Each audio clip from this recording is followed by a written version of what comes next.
During the Vietnam War, many brave men fought for their country, including 3 African-American men from Omaha: Dennis Wilson in the United States Air Force, Porter Pittman and Milton A. Ross, both of the United States Army. Discharged as an E7 Master Sergeant, and I decided to serve my country.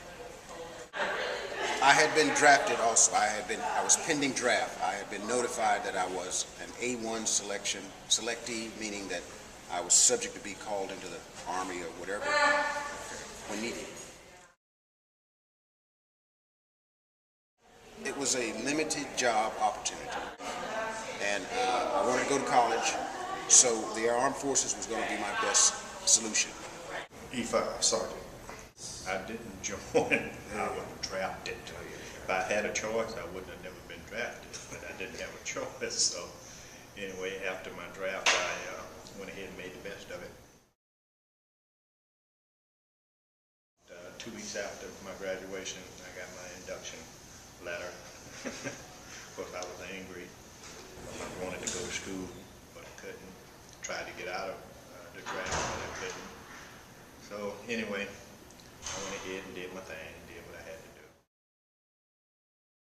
Private First Class Milton A. Ross, 20, son of Miss L'Oreal L.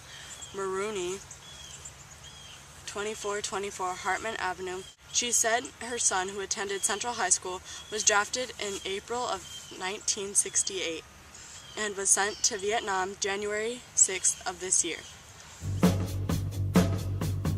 Because, you still got home, regardless of where you are. You have a home to go back to. And you want to know what's going on. And it lets you know that, hey, you are rooted from your home. You're going to always have your people at home. They want you to do well in whatever you do. And so it was a sort of a connection that you never want to sever. Okay. Matter of fact, from your grandmother, I used to receive the funnies out of the world. It wasn't that I knew why I was there fighting, but then too, it was because of I wanted to come back home, and I wanted to see that the guys that was with me came back as well.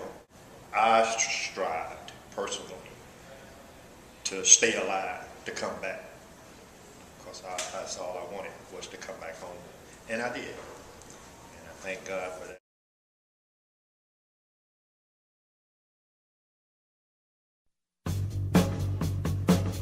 And so, even in Vietnam, even in the hot, even in the rugged conditions, you were making a difference. And this was at a time of war, when you had no choice. Now, there was racism in Vietnam, but nothing like here. We still watched each other's back. We still helped each other. One was shot, one was hurt in some type of way.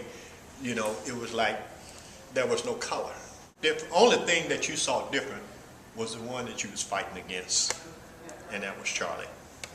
You didn't see a white man, you didn't see an Indian or Spanish or whoever. The one that you was fighting against, that was the one that was hated. But then once you got back here into the world, then you hated that white man, or you hated that Indian man, or you hated that,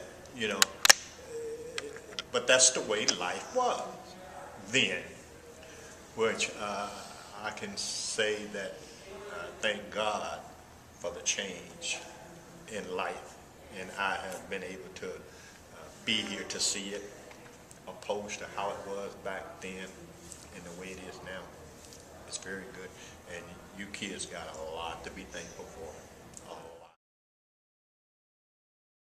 Has been killed in action in Vietnam. Miss Maroney said she was informed by military officials that her son died February 9th.